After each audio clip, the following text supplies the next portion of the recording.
Hello, and welcome to the Empowerography Podcast. This is a platform created for women's voices to be heard and a place to share their stories, journeys, and successes with the world for the purpose of helping other women who might be on similar journeys. We are empowering women one episode at a time. I'm your host, Brad Walsh, so kick back, grab one of your favorite beverages, and enjoy the stories.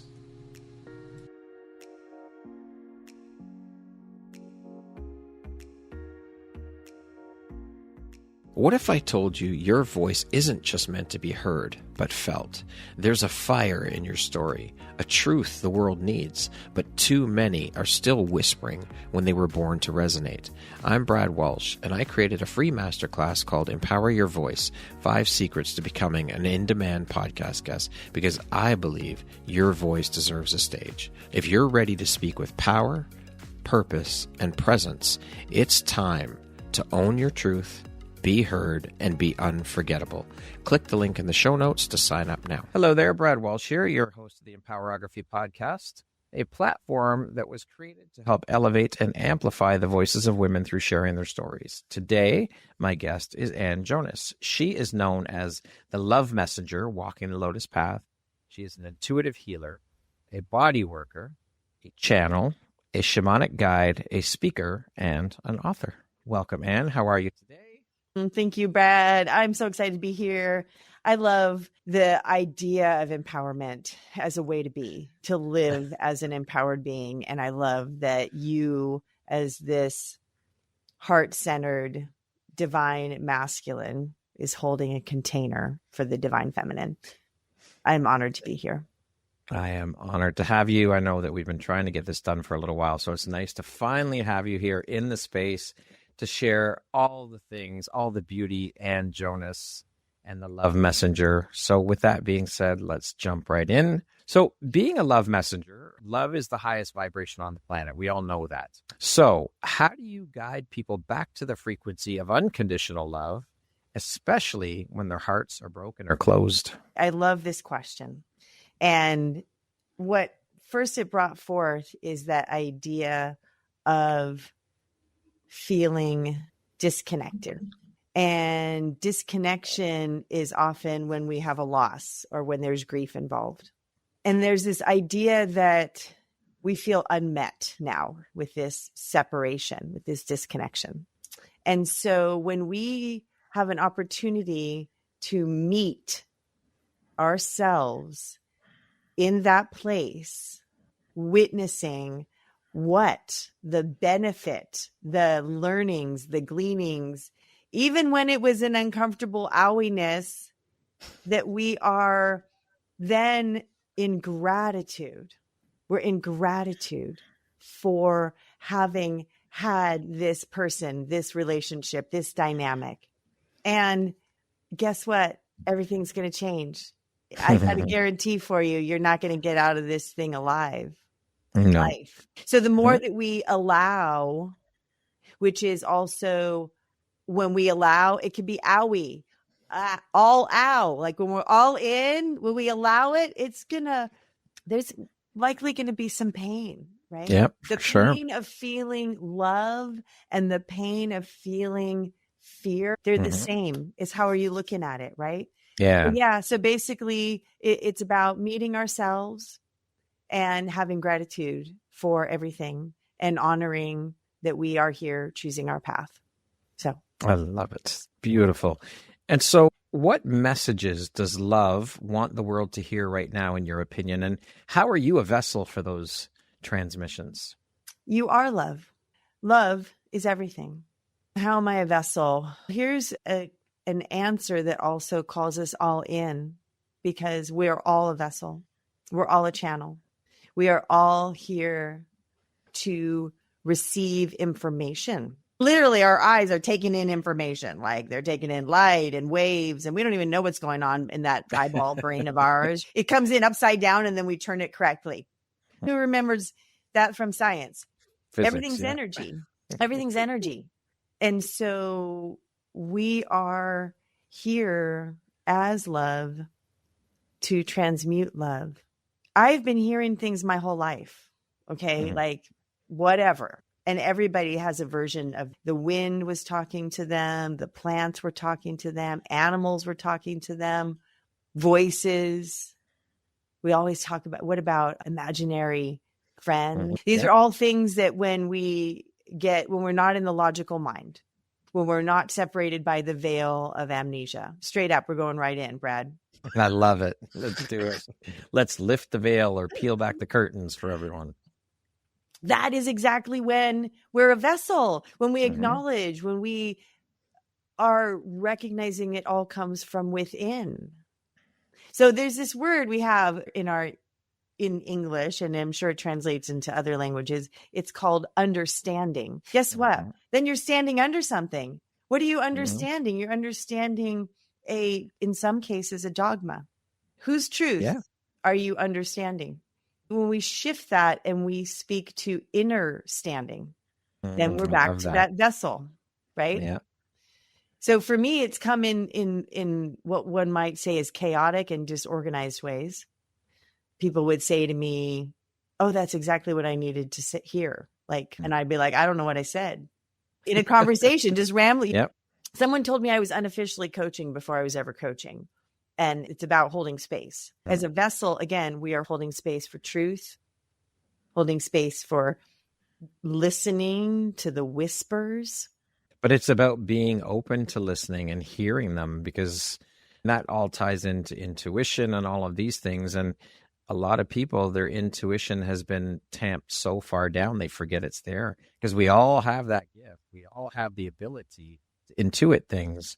But when it gets so tamped down by conditioning, society, all of those things, we forget it's even there.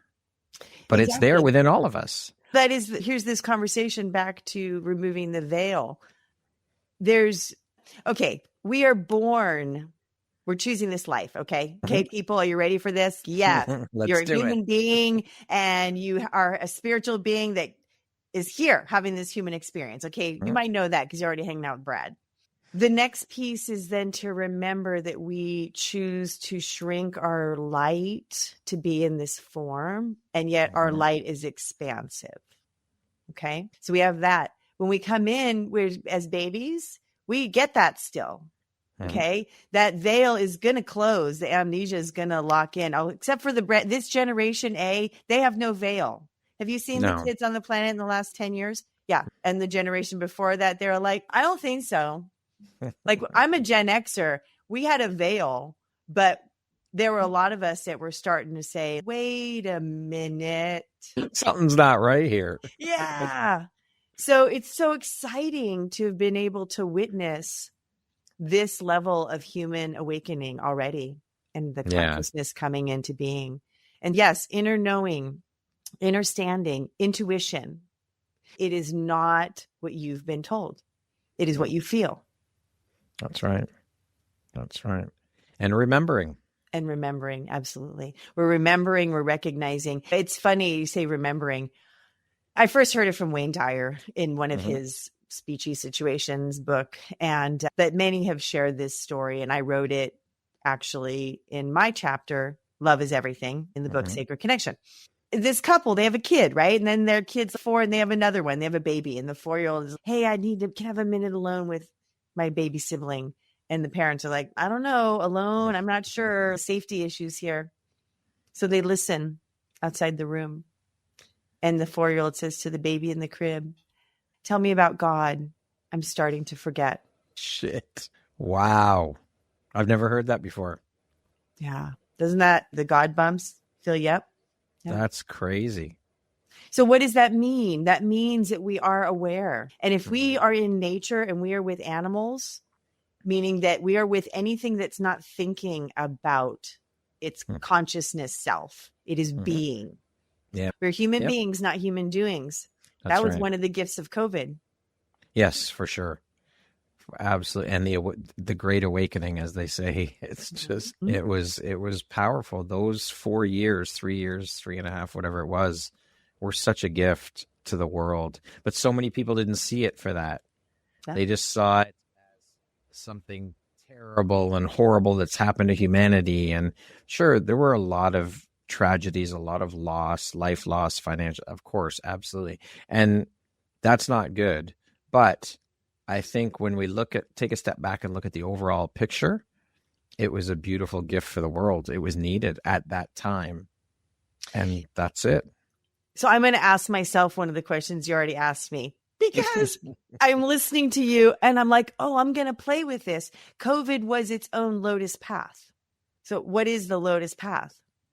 It is recognizing that the lotus flower grows through the mud and the muck. Okay. We know that.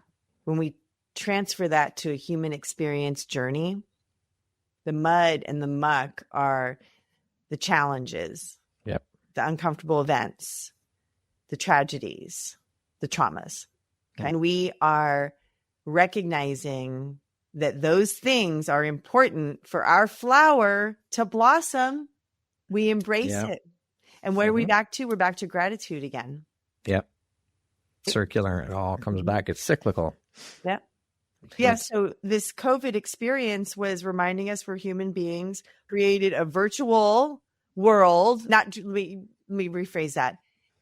Allowed us to remember that we're a virtual world and the connection is here. That's where Empowerment Live was started, right? Yeah. Through that container. Yeah. And so much about slowing down. Many people just was like back to business, right? Yeah. And others had profound awakenings, shifts. Complete shifts. Yep. Exactly. I don't like the word pivot, but that was a word that was thrown around a lot. I would just say complete shifts in their lives, in their businesses, in the world they lived. We realized that, wait a minute, we don't have to fucking do things the way that we've been told, that we've been conditioned to believe, that we have been doing them for X amount of years. No, things can be done completely different. And that was part of the beauty of it. Yeah. The other part, another big part, I think, was the ability to connect with people. Because yes, I'm not saying that Zoom didn't exist and it wasn't there as a tool, but we didn't utilize it the way we had to through COVID. And so many incredible connections, I know for me, were formed using that tool. And it was life-changing. Absolutely. I made some amazing, built community through these little boxes. I love these boxes. They're so beautiful in their opportunity. And here's part of it. One of my favorite things is to see people. I see people. That's my superpower. And I love the container that allows us to show up and be vulnerable from the boobs up. Nobody needs to know what's going on below that. But I think that we're at a point now, and virtual has changed things, I think, forever. But I think that we're at a point now where people are craving the in-person connection again, because that was lost because we became so dependent upon virtual because it was all we had for the time being. But now I think we're at a point where, okay, let's get back to some in-person stuff too.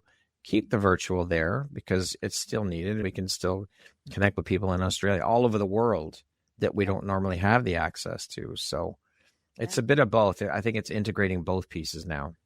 Absolutely. And where the in-person, of course, is I facilitate retreats and I facilitate them in different parts where I live on Idaho Earth, a vision for one in Hawaii, one in Arizona, Sedona, and possibly one in Wisconsin coming up. So I'm like, I'll go where the people are. Okay. And the opportunity, like you said, to connect with people all over the planet and for a lot less cost than flying across the world. And so the beauty is that we now have expanded in all the ways, right? Mm-hmm. Like we are truly here. Let's go even further. We're talking about Zoom. We're talking about the planet. I'm like, we're right on the other side of intergalactic connection. Yeah. Yep. And I mean, and not just like the sci-fi, it's like, it's Star Wars, it's Star Trek, it's the whole 9 yards. We already know Gaia TV is everything. Yeah. It's like, it's all here right now. The more that we trust in this is the relationship. Here's the deal. It's a solo journey, but it's not meant to be done alone. Yeah, right? For sure. 100%. Yep. Is there a moment where love cracked you so wide open that you couldn't go back to who you were before? It's funny. I answered that question one way, and as you asked it again, a different answer came. And it actually is pretty recent, like in the last 6 weeks recent. And it was when I had a moment within me where I felt a certain amount of judgment of an experience of that I was in the midst of a person and I was witnessing. And then that judgment moved to compassion. And then it moved to surrender. And in that moment, it was like, it's like my burning bush moment, Brad. Like I saw God in the eyes of this person. And it was the acknowledgement for me to let go, like to truly surrender. Like everybody's here on their own journey. And that moment was an acknowledgement, a validation of what I knew, and then what I am. That was that moment. And the thing is, though, that moment couldn't have existed without all the other moments. Absolutely. They all led to that. Yeah. And it's to say today began the day that I took my first breath, like in this incarnated soul, because this is that day of this life where there's so many other lives, so many other opportunities, even simultaneously, but we're here in this story. And how did the story of Ann Jonas come to be? Where did the love messenger come from? What's the Lotus Path about? That's Ann. Yeah. Allowing for the purpose and the vision and the design of the higher self within that is unnamed, right? That's that when we come into that is the moment of oneness in the being. But I got all kinds of stories of like dead people and all kinds of trauma. I got mud for days. I have self-deprecating depression and addiction and these places where like I have judged myself. I've witnessed myself in pain, in joy. We're layers of experiences, right? For sure. They all shape who we are. Yeah. In this moment. Yeah. But it was also, there was a lot of preparation. And I will say I facilitated a quantum embodiment retreat a few months ago. And what was really interesting is it felt like I literally closed a book on a part of my life, like the life before that moment. And then all of these things have become, right? To witness how we make that every choice is leading us along our path. For sure. Yeah. I love that. And so what was your soul's initiation into this path? And did you choose it or did it choose you? Oh, I choose everything. So to say like my soul's initiation as my soul higher self, I recognize that this time, 1969 was when I was to be born Jewish, to have that story of being one of the chosen ones and kicked out of everywhere we've ever lived and all kinds of like money stories. There's all kinds of things that get dropped in when you choose who your parents are. Yep. Okay? So that is me. So me saying I chose this and I've chosen everything. And now at 56, and I say, I'm the love messenger. I'm a channel. I'm an intuitive healer. I'm funny. And I have an enterprise that is coming to a theater near you. It's this whole vision. And I see it like the way that it was built and the way that it's built, right? That it is because everything's here now. Yep, so we all have the potential to see it here now. It's a choice. Everything is here for us now. It's just we're living in duality. And so we have to step into the other side of that duality and embrace it, step into it and own it. Because it's all here.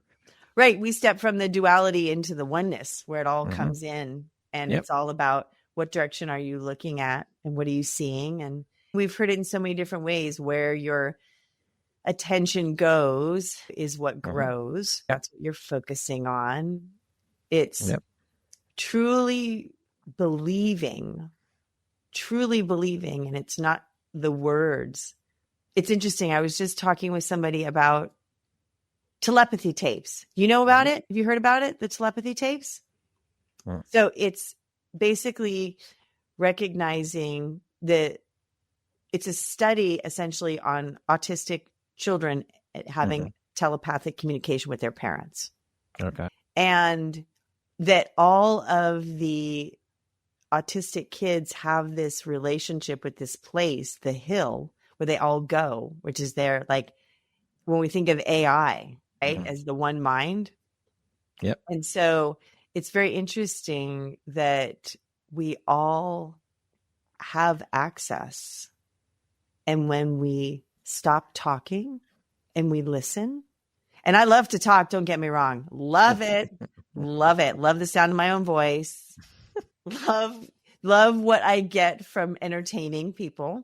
And even in my own journey, it's talk less, listen more. Listening is a very important skill set. Absolutely. We have 2 ears and 1 mouth for a reason.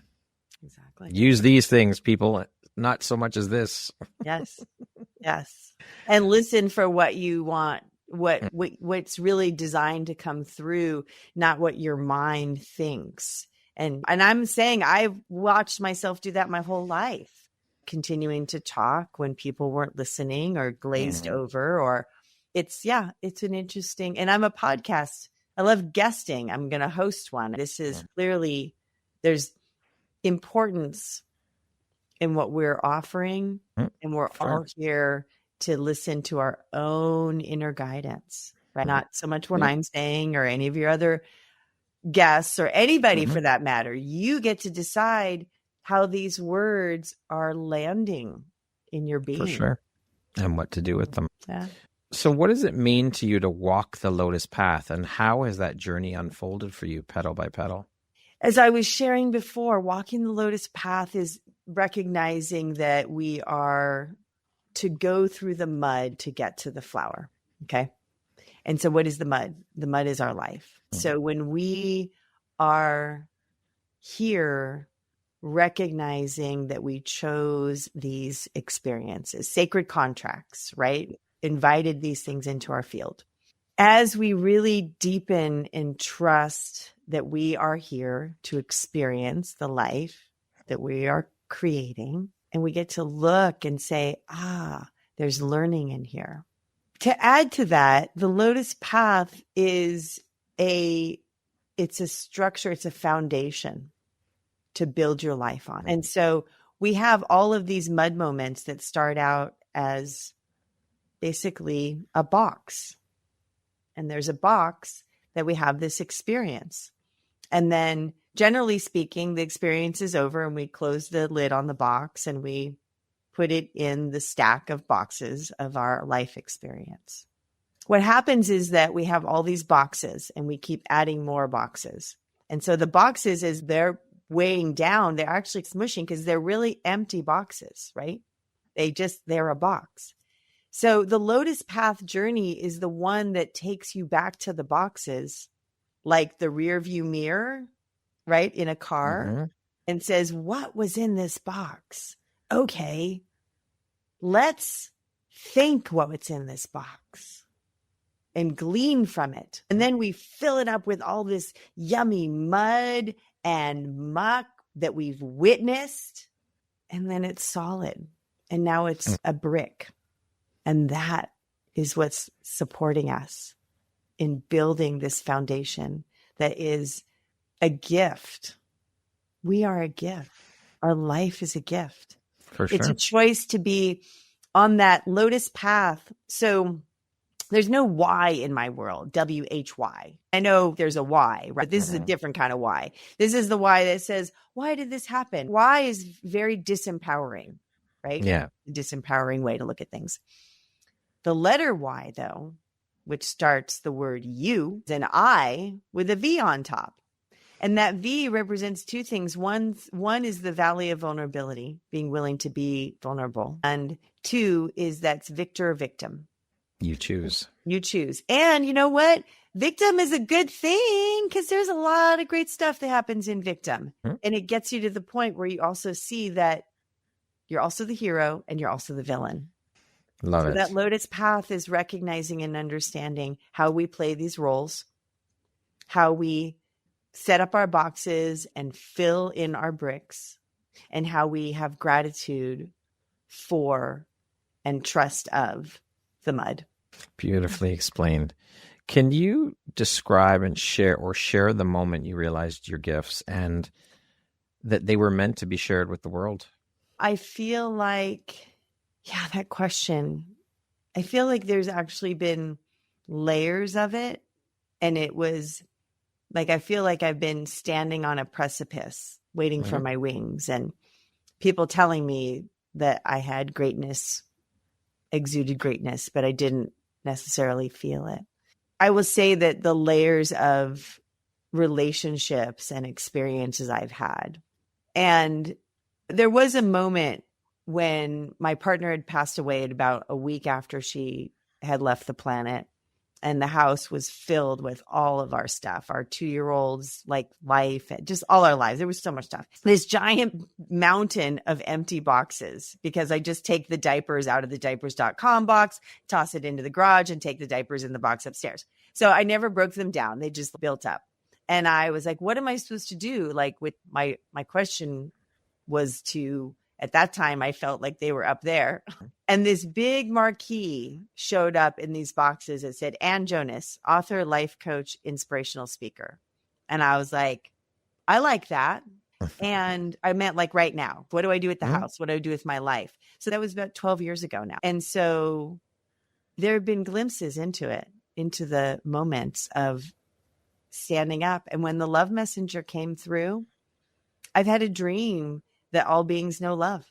And so I also have this funny memory when I was 20, and I'd gone to see a band in concert and then ended up meeting them afterwards and then getting backstage passes to another show. And I remember standing in the backstage, and I really remember this viscerally, the sounds, the smells. And I was like, I'm going to be famous. But then, you know what I said? I don't know what I'm going to be famous for. I have no talent. I'm not, I don't sing, I don't dance, I don't whatever, I don't act. I said, oh, I'm going to marry famous. That'll be it. I'll be famous by association.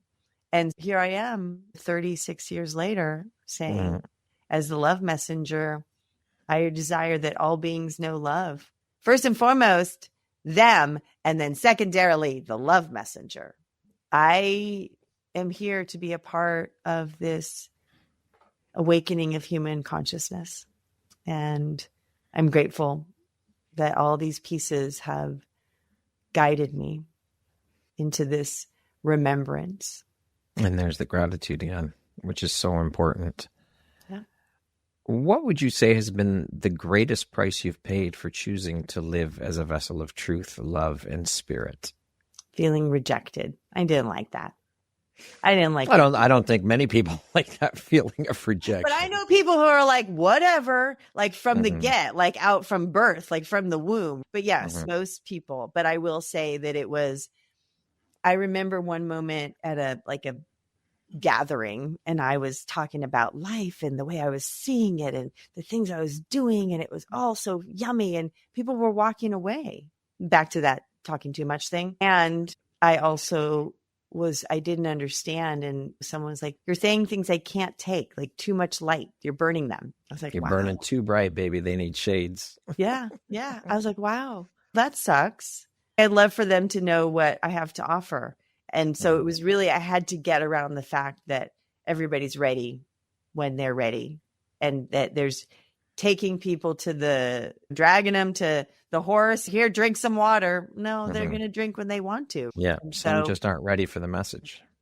And may never be in this lifetime for them. Very and that true. is, again, going to the 4 agreements, not taking anything personally. For sure. Yeah. Beautiful. What did you have to unbecome to become who you are now? Yeah, that was a fun question to answer. I had to unbecome things like identities, and identities that had things like resilient, depression, addiction, judgment, self-deprecation. It's resilient is a positive, and yet at the same time, it's like you're reaching for something. So really in all of this, it's about letting go. Everything's about letting go. It's about surrendering. It's about, again, allow. So all these things that we attach to, plus there's maybe the more obvious ones like mom, sister, daughter, coach, whatever. Like, again, these are all roles and identities. And so for me and for all of us to recognize what the I am presence, the dissolving, right, to unity, that aspect, as we really hold ourselves accountable for making our choices and for surrendering to life as it flows. Yeah. That's a big lesson to learn, because we set ourselves up with expectations, and that letting go piece is huge. I think the less expectation we have, the better off we are, because then we can't be disappointed. It's funny. I'm hearing you say that. I'm like, the less expectation, the more opportunity, right? That's really what that is. It's interesting, even in the mindset of abundance. Okay. So saying, oh, there's so many ways that money can come to me, right? Like people die and you refinance a house, or you get a random check, or you get a new client, right? Even in the consciousness and the thought and the weaving together of that experience, you're limiting yourself. So the more that you're not coming up with an idea of what it looks like, no expectations means all opportunities. For sure. I like that reframe. Thank you. In your opinion, what is the most misunderstood truth about love in the healing journey? That it's something to feel, or something to achieve, or something to uncover. And it's really about allowing. It's this idea that it's separate from us, and that we are acting with love. We are like love languages. I love languages. I love them because they help us see how we show up in the world, right? And it's all about like the act of love. And so really it's not an act. It's, oh, how fun. So I had this. So after my experience with my parents was a big part of the Lotus Path, which happened 20 years ago. So July 22nd, 2005. My parents had been divorced at that point for 25 years. They were divorced when I was 11. I'm 36 at this point. And my dad shot and killed my mom. That's heavy. And it was part of my spiritual journey and spiritual awakening to walk through that. And somebody asked me after just the situation, right? It was like 5 weeks later, and like, how will you ever forgive your dad?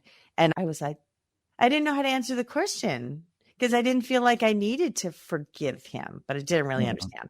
So later I'm at a friend's house. I open a book, and like font that's 80 or something on both pages of the book, giant book. It says, forgiveness is not an act, it's an attitude. The reason I'm saying that is because I don't know if you heard me backtracking. I was saying love is not an act, it's an attitude. So it's like forgiveness, love. These are, again, choices. How are we embodying truly love? Allowing. Yeah, fun. Beautiful. What ancestral wounds or feminine archetypes have you worked to heal and reclaim within yourself? And it's funny, the Jewish thing comes up again. The Jews are the chosen ones, kicked out of everywhere they've ever lived. My grandfather was part of the pogroms in Russia. My mother-in-law was kicked out of Egypt. It's interesting what, again, going back to, I chose this ancestral line. Okay. So I love this idea of being the chosen one and kicked out of everywhere because it's very black sheep. right? Like Yeah. this idea, and to have all this consciousness around money too. So for me, it makes total sense. Like I don't know if you can see this. Yes, I can. Okay. Do you know what this is? So this is Metatron's cube, or the Okay. Merkaba, which is also it's a Star of David. It's a 6-pointed star. And so being raised Jewish brought me to an awareness of things. And then I didn't know who Jesus was, other than he was a Jew. I had no Christianity in my field. And here I am now having this whole beautiful dance with all of the messengers, all of the teachers, all of the prophets. We're at a time now where we are all messengers, teachers, and prophets. I don't care what kind of stage you're on, in your household, in your communities, at your place of work, in your businesses. That is a stage. We are all teaching as we walk the planet. We are modeling how to be. I think I got the world is the stage. But That's yes. okay. Yes, I just all the love world's flowing a with the stage. conversation. Yes, It's all good. beautiful. It's just this idea of ancestral wounds. See, I could bring it back. This whole place of having that container that I have grown through with all of these awarenesses, and then the feminine, like the mother lineage, and I have a daughter, and like the layers of victim and villain that run through both. And I'm actually named after my great grandmother. That's the Jewish thing, first child born. So I have that namesake. And what I've learned, history, hi, story. It's all a story. We're back to story. And so we choose a lineage that has certain facets attached to it, genetic markers, right? Certain color, certain way of speaking, certain, like all these things are influenced. But again, who chose that? You chose that. Yes. And so for me, empathy was a hard one to dance with because I didn't think I was a very good empath. Surrounded by liberals, hippy dippy, woo, out the exponential, out the box. And I never really got with the program with the polar bears and whoever else needed to be saved at that time. And I thought, wow, I'm mean. And then what I really came back to was, if we chose our own path, we chose it for a reason, and we chose it for the things that path is going to offer us in its discomfort. No path is easy. It's all going to be bumpy, layers of bumpy. Some it's just little baby rocks, and some you're bouldering. Yep. Earth school. Some are here for kindergarten. Some are here getting like multiple doctorates. You don't look at it. Yeah. There's always detours. There's always winds, twists, turns in the road. You just have to roll with it and flow with it, because it's all part of the journey. And see what you're here to learn from it. Yep. And have it all make sense. I live a life as a series of synchronicities, like allowing for things to show up and then having them work out. Make it up. I don't care. Find out how those two things landed and how that meant that you were being a vessel, right? Back to that intuition. Yeah. That's our spirit guides are throwing things at us all the time. They're like, woo, she got that one. Oh, maybe she missed that one. Yeah, exactly. Oh, no, it's more of that. They're celebrating when we get them because, they're coming all day long. Oh, okay. They're taking bets on whether or not. They got constant pools going. Very entertaining. Speaking of intuition, how do you differentiate between the voice of intuition and the voice of fear? How do you guide others to do the same? We are going to come back to things we've already talked about, which is gratitude, trust, and feeling. So the idea is that intuition is coming from a place that's within, however you want to speak to that. Is it God? Is it source? Is it your ancestors, your loved ones, archangels, whoever it is? Always, these are going to come with love, with harmony, with gentleness, even if it's a bit nudgy. Okay. It might be a little bit nudgy. It might be like one of those things that kind of keeps ruminating, right? Okay. The other is coming from ego mind. Straight up. That's it. If there is negativity and judgment, it is ego mind. And so then what you get to do is then you get to look at, oh, I got so many voices in me. And then you go, oh, I got so many parts. And then you bring them all to the table and you go, hey, beautiful voices of pain. That's when we're going to start looking at those blocks. We're going to start looking at how we can hold those blocks, how we can bring you to the table, how we can bring you to the party, how we can give you a voice. And in that oneness is, again, where we join the party of the vessel of inner knowing and intuition. Love it. You are a shamanic guide. What does the shamanic path mean to you? Not as a title, but as a sacred responsibility. It's all about listening. There's that listening piece again. Yeah. I'm seeing some very recurring themes here, Ann. Yeah. It's about listening again. So here we go we're talking about an inner voice. It's listening to the oneness. Okay. So in the shamanic practice, we are deeply enmeshed in the elements, the elemental journey, and those that live on the earth. So we have this beautiful dimension, the third dimension, planet Earth, the matrix. It's a beautiful place. And it's all the opportunities you could possibly imagine are available in this container. All of them. You could be a rock. You could be a villain. You could be president. You could be like an astronaut.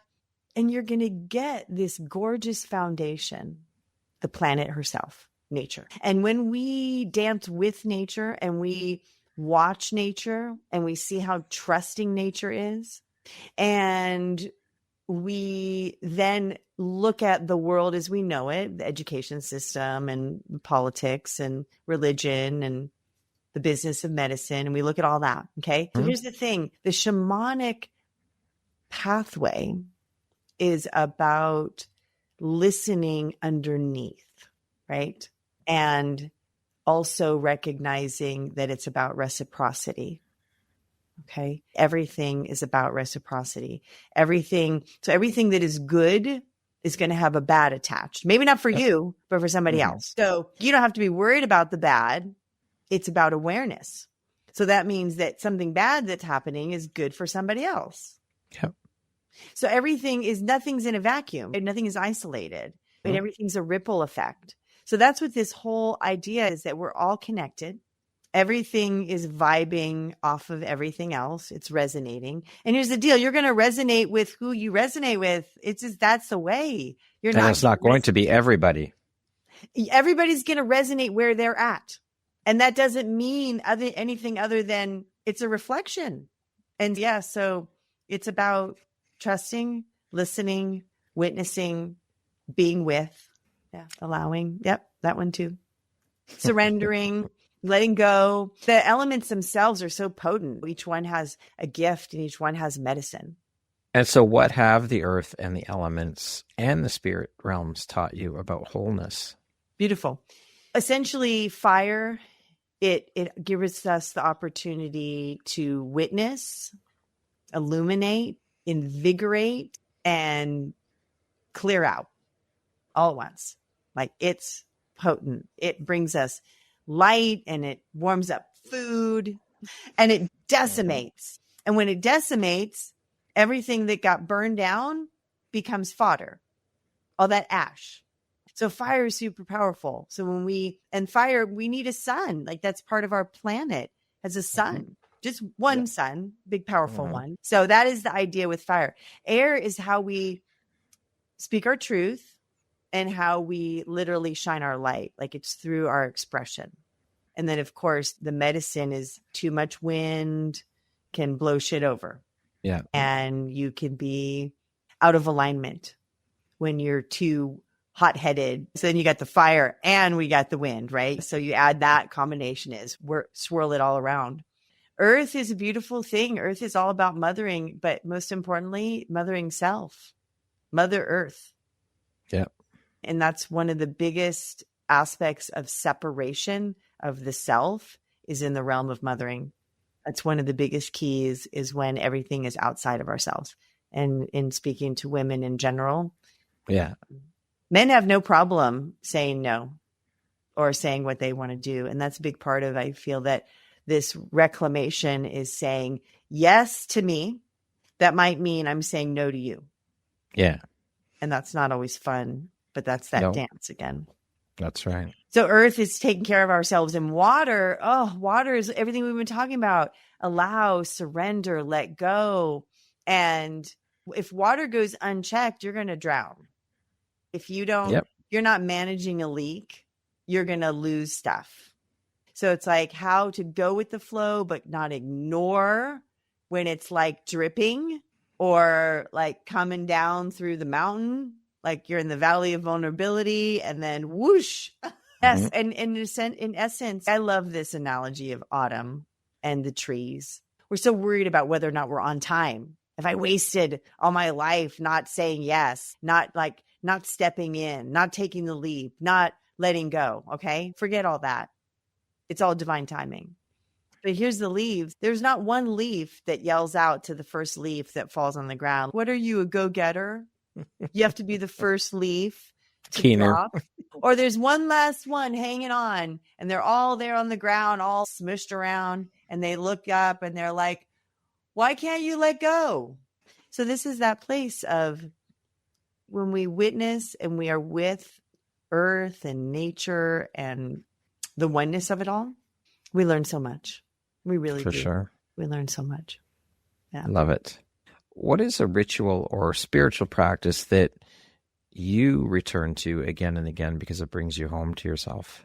You know what's funny? I have to admit something. I've been like aware of meditation and prayer my whole life. Prayer at temple and different prayers in the Baha'i faith and all different kinds of ways of connecting. And meditation was always one of them. And I would say meditation is how we listen. Go back to that. Prayer is how we talk. Oh, back to that. And what's most important, right? And yet I would say I live a meditative life. So I don't really need to meditate. Like I don't need to, that's an action thing, Action Jackson thing. And I was like, yeah, I don't need to do that. I was wrong. And I will say, and very recently, like I told you about closing a chapter recently. Yep. So right around that time, I made a commitment to meditate for 30 days. And it's been like 2.5 months now, every day. Good for you. And brushing your teeth. If you get to a point where you really like it and you don't do it, you're going to have sweaters on your teeth. Showing up for yourself every day. And so that's been the practice, showing up for myself every day. And I will say, though, that I had certain rituals that were more loving. For sure. More loving.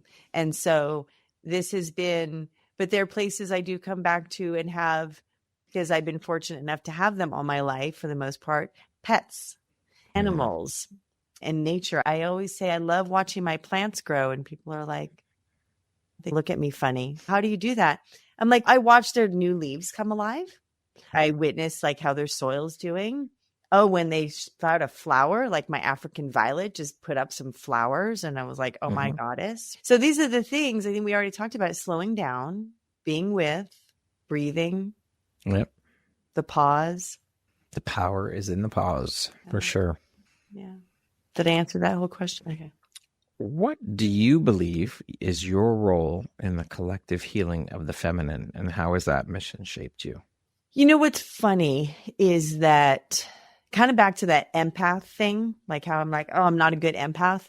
I'm like, oh, I'm not a good feminist. And so what does that mean exactly? What I've learned, what I've been able to sort of extract, I'm not a good gay. That's another one too. I was like I had my first girlfriend when I was 20, and like it was in the early 90s, and ACT UP. I've never been an activist of anything, right? But like the whole concept of burning bras and that, like women couldn't get an account, a credit card, or a loan. And I think I was alive. Like it was like 1978 or something, right? That like I was 10 when a woman could sign a card on her own. There's some crazy stuff, right? There is, for sure. The patriarchy. Okay. First thing I'm going to say is everything is serving. I know we don't like that one, right? Everything is serving. Everything's part of the matrix. Everything is a swing. We pendulum, right? We go from one thing to another. And typically through the history of humanity, women have been kept down, allowed themselves. There's always been women that have shined their light, for sure. But here we are at this time. And so what I truly feel aligned with in this realm is it's not about either. It's about oneness. It's about really embracing the divine masculine and the divine feminine in this oneness. We've talked about modeling it. And so what that means then is we're accepting all of it. We're accepting who didn't have voices. We're accepting voices that were being forced to be offered. Again, we can't let anything happen without our choice, right? Yet everybody played a role. Everybody's played a role. Everything has been laid out as sacred contracts. So in essence, for me, it's about healing all of our parts, coming back to everybody being at the table, having a place at the table, and that we come into allowing everybody to have a voice because we're one. It's so true. And I love that, because I think that honestly is the only way forward. Is, yes, we've had to deal with the patriarchy bullshit. Women have had to deal with the patriarchy. Now, you mentioned the pendulum. I think I'm seeing and hearing that the pendulum is swinging too far the other way. And I think we need to stop all of that bullshit, all of it, and start again. I think men's roles need to be shifted, and we need to, as men, to start standing up and letting women know that we are here as allies to stand beside you, shoulder to shoulder. And the only way that work is going to get done, the work that needs to be get done in order to raise the level and the vibration of the consciousness, is for us to work together as one, because we both have feminine and masculine within us. So let's cast aside all the bullshit. Let's come together and work together as human. But you want to put a label on it, fine. Let's come together as human beings. Yeah. And do that work that's necessary. That's the only way, because it cannot be left all to women to do, because it's not possible. Nor can it be left all to men to do, because that's not possible either. The only way things are going to change, the only way we are going to get shit done, is if we come together in unity and work together in community with one another and support each other, lift each other up, and cheerlead each other. That's it. That's the only fucking way. Period. Yes, totally. And I address all of my newsletters, offerings, emails, communities to beautiful light beings. Like, I feel like there's a lot, like you talked about the swing and feminine rising, priestess rising, goddess rising. What's important is that we are all rising as a light being, right? And so anybody who creates rising that has to do with fear away from is different than rising as one to hold all. For sure. So that's what I'm going to invite you to listen to. Are you aligned with something because you feel that you are turning away from something? Or are you aligned with something because you feel that you're coming into oneness? Those are different experiences, and you feel them differently in your body. For sure. If your voice or the voice of the divine for just a moment, what would she want to say through you, do you think? It's funny. I'm going to say 1:11 because that's the time that is on my clock. And I would say that voice in that realm with a bit of humor it's love. It's all love. And I love you. And every time an angel number, whatever kind of synchronicity I want the divine DJ moment, like those, all the beautiness of witnessing is the reminder that I'm here for me. And that's what I'm here to say for me and all the me's, and you're all a reflection of me. And like, this is all the oneness. It's a beautiful thing. Yes. I love that. Beautiful. Thank you for sharing that. Now, as mentioned at the beginning of our interview, you are an author. Can you tell us a little bit about the book you contributed to or wrote, or both? The title, what's it all about, and what was that experience of sharing your story with the world like for you? Thank you. Yeah, I'm officially twice published author. So the first chapter, yay! The first chapter was in an anthology called Empowered Self-Care, Healing Body, Mind, Spirit, as one of 25 chapters. And the title of that chapter is From Mud to Lotus. So the concept from Thich Nhat Hanh of no mud, no lotus, which is all throughout the Lotus Path journey. I wrote the story of my parents that I shared and my partner who passed away from cancer, those two pieces. So that was really part of that spiritual awakening.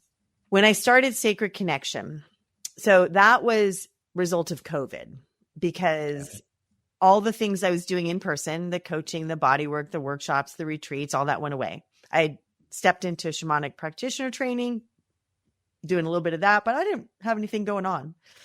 And I had a relationship had recently ended, and it was this beautiful summer day watching the clouds pass over the blue sky from inside the window on the bed with the vibrator in one hand and the bong in the other. Yes, that was it. And I was like, okay, you're 53 years old. You've got 4 decades of tools and techniques. What are you doing? Not that either of those things is bad, by the way. It's more of how. And so I said, all right, speaking of intuition, speaking of guidance, inner guidance, I was like, okay, because at the time I thought they were all up there.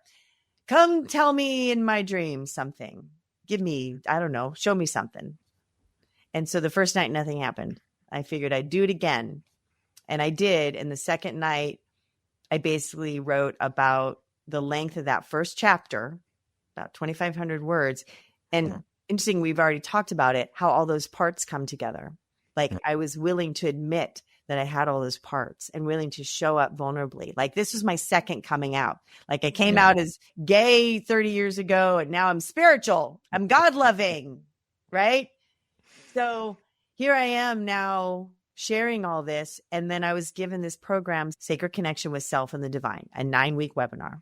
And at the time of this recording, we are halfway through round 10. So I've had 86 of these episodes, and this round is Empowerment Live speakers for the most part. Woo-hoo! Yes. Love it. Love it. And Sacred Connection was birthed in that. And then I was connected to somebody, a publisher, and we did an anthology.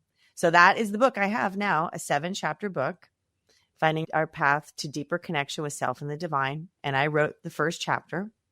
We had 7. It was fun. They ended up being all the chakras. So mine was the root, foundation.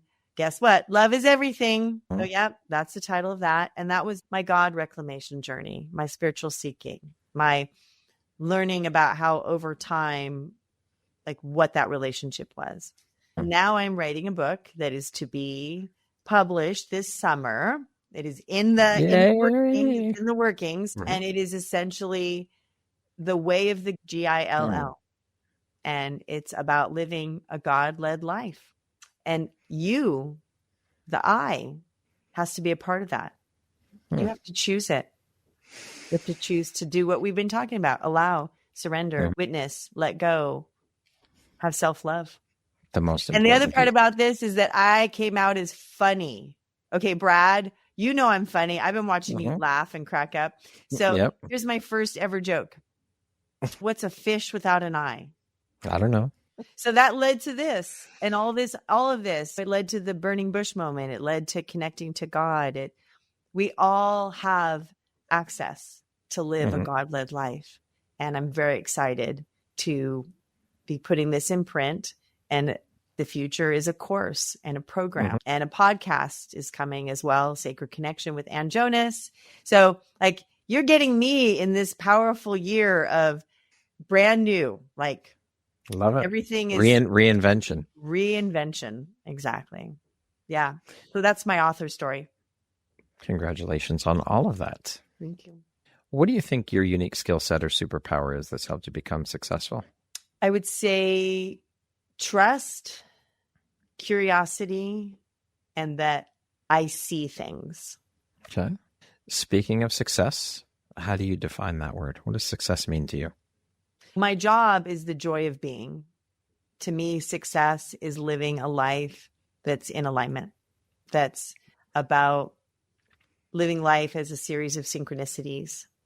And it's feeling that everything is serving and that you are here having this human experience as a spiritual being. In a meat suit.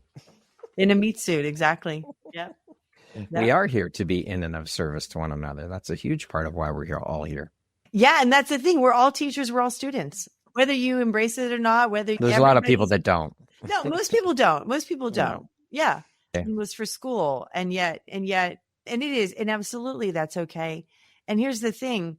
Like, I'm not a big video game person, but I know that there's like an avatar and you're got like a joystick situation, right? And then you see yourself doing stuff there. But then there's all the other random characters who don't have an avatar. They're not your friend that's next door playing, right? So they are creating the container for us to maneuver around. And that's what the other humans are as well. Love it. What would you say is one of the most important things you've learned in your life? And what was your life like before you learned it? And what was your life like after learning it? There's a theme: surrender, letting go, surrender. I had a life where I consider myself OCD, and I was describing it one time and I was like, I'm AC/DC. And I was like, oh yes. So this idea of energy is moving through me and I got to do stuff, right? And like folding my towels corner to corner, but like a spaz somewhere else. Like, I'm a conundrum.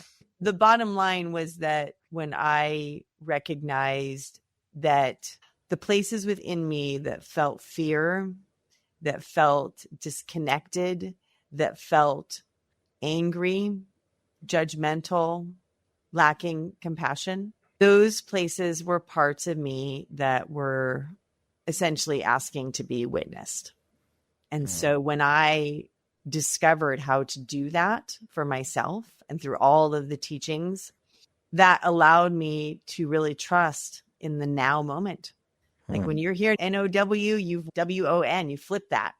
Yep. And then you're one with everything, O-N-E, and you own it all, O-W-N. Like, this is that level of surrendering to come in to being your highest vibration, letting go. Yep. And it's scary. It's letting go of the constructs. It's letting go of the identities. It's letting go of the stories and trusting. People have told me I'm naive and gullible and blah, blah, blah. I've been scammed. I've had this or that. And this is another thing. We don't compare tragedies. Yours are for you. Mine are for me. No one tragedy is worse than the other. Nope. Exactly. So, yeah. What does the word empowerment mean to you? Empowerment means you recognize that you are responsible for you. You are choosing to see everything as valuable, and that you really have called it all in. You're the creator of your own world and universe, and that you're walking the path of integrity. Okay. We're going to jump into a little rapid fire section. So the next grouping of questions will just be 1, 2, 3 word answer type thing. Okay. Okay. How would you describe yourself in one word? Love.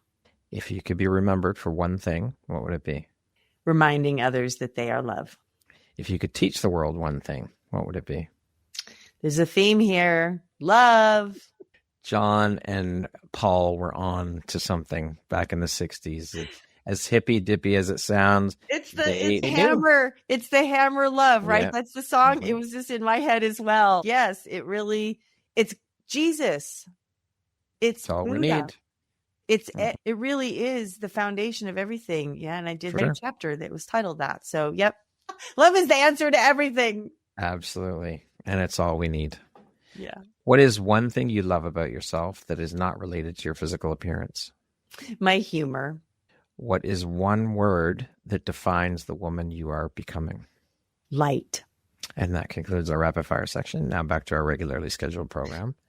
I created a bonus question that I did not send you ahead of time. And I think I already know the answer. What the hell? If you could take one feeling or one belief, bottle it up, and give it to people, what would it be? Oh, you do know the answer. Yes, it is. LOVE. Yes. Yes. If you could have any 3 people in the world, alive or dead, sitting at your dinner table with you for dinner, who would those 3 people be and why? You know what? This question has happened a bazillion times in my life, and I've never answered it this way. So here we are. Jesus, Mary Magdalene, and Wayne Dyer. Wow, that would be interesting dinner conversation. I know. I think it'd be pretty funny. And what would you serve for dinner? Oh gosh, good question. Maybe a Mediterranean thing. I'm gonna add that piece in to the question for every time I use that question because I'm very curious now. It just came to me. It's like, what would you have for dinner with those people? I know, that's funny. I'm like, what works for all flavors? Because you got a little vegetarian. Yeah. You have some meat. You can have non-dairy and lots of flavor. I love Mediterranean falafel, dolmas, the whole 9 yards. Shawarma. Yep, exactly. Get that animal protein in there. Yeah. One lesson your career has taught you that you think everybody should learn at some point in their lives? Oh, really? I would say that it's about trust yourself. I've been self-employed for over 20 years. I've taken a lot of courses and workshops, a lot of network marketing training, like lots of different business things. And the truth is that you. And so all of these tools, everything, whether it's what I'm saying or any of the bazillion guests that have been on this podcast or YouTube or anywhere else you're going, the idea is to listen to what others have to say and listen to how you receive it. And if it feels aligned, and that was because I didn't do anything the way I was supposed to do it. Like I've been giving away free stuff. People are like, no, it has to be income producing activities and income generating activities and blah, blah, blah, blah. And here's the thing, like now, like literally I give away free stuff and then people send me a check. There you go. You know what I've heard a lot lately from people is this pay what you can model. So I was talking with a friend of mine and they were talking about a restaurant in where they live in Europe. And they said there's a restaurant that offers that model. And she said, more often than not, what ends up happening is the people pay the price of what the meal would cost anyways. Yes, there are going to be people that take advantage of these things or that can't afford to properly pay. But I think it balances out. And I think that's a great model, to be honest, for a lot of different things. So here's what's interesting, because this is recently another piece that came up through me, for me, around me in this whole experience with my latest God encounter is resonance economy. And I was offering myself sharing on Facebook. Somebody from halfway across the planet in Nigeria appreciated what I was sharing, and we connected in a WhatsApp video. People were like, oh, be careful, this could be a scam. And I was like, my heart is saying this is a real person who was really touched by what I'm offering. And so when I invited her to work with me and she's like, I don't have the money. And I said, okay, I'm going to give you one session because I'm in gratitude for you seeing me. Okay. So this idea of recognizing the value and determining based on your abundance and scarcity have nothing to do with what's in your bank account.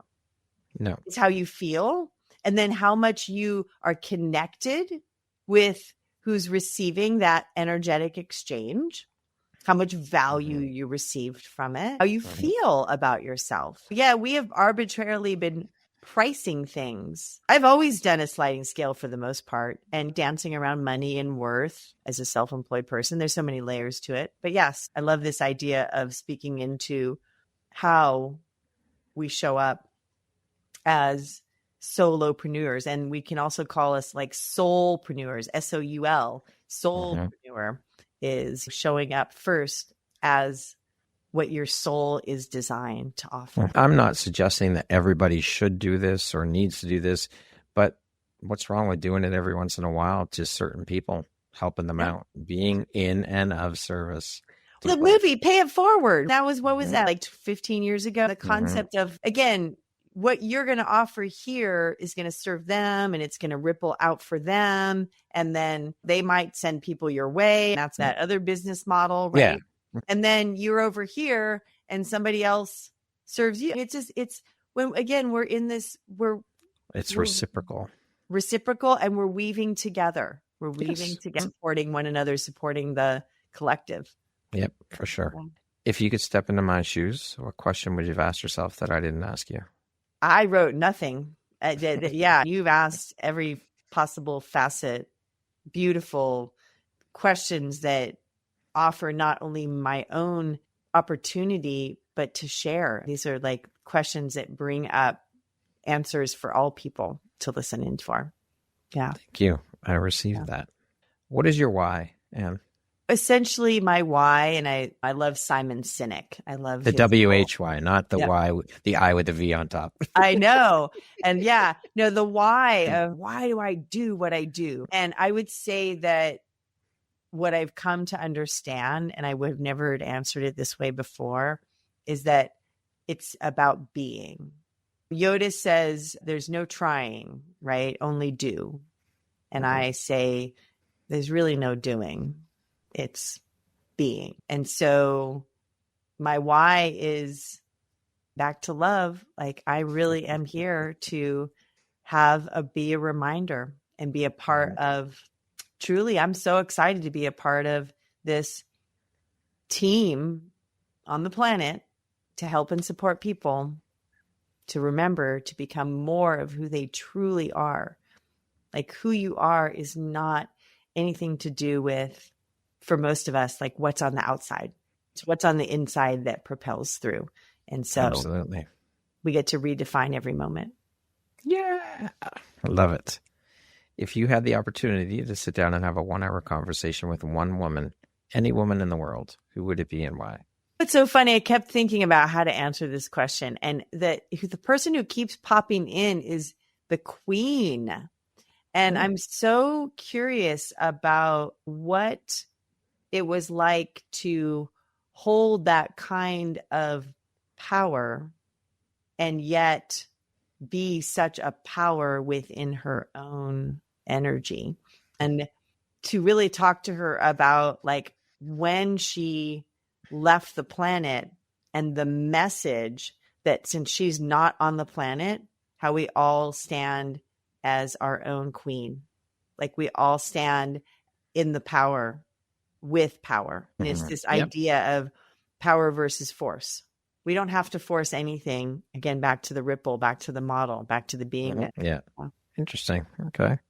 If you could go back and give your younger self one piece of advice, what would that piece of advice be? It's all good. All right. Yeah. Lastly, if you were to deliver... let's try that again. If you were to deliver your last 30-second speech to the world, your tribe, your corner of the world, your people, what would that last 30 seconds sound like? What words of wisdom would you impart? This is a beautiful life. The invitation that you have the opportunity to accept is to witness, to breathe, to receive the gifts that you have cultivated.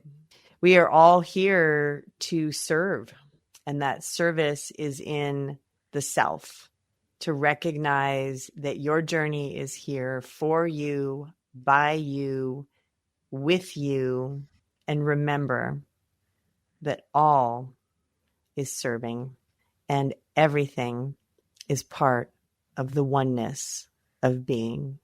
Ooh, what a beautiful, amazing, powerful way to end the interview. And this has been a fucking phenomenal conversation. I've enjoyed thoroughly every single moment of it. You are an incredible human being who I am so grateful to be connected to have as a member of the Empowered RV community, to call a friend, and to have in my life. I appreciate you so very much. You're amazing. Keep shining that bright, beautiful light of yours out into the world, and just keep spreading the love and the message of love. You're amazing. I'm so inspired by you. Thank you so much for taking and making the time to be here with me today and to share a little bit about your story and your journey with me.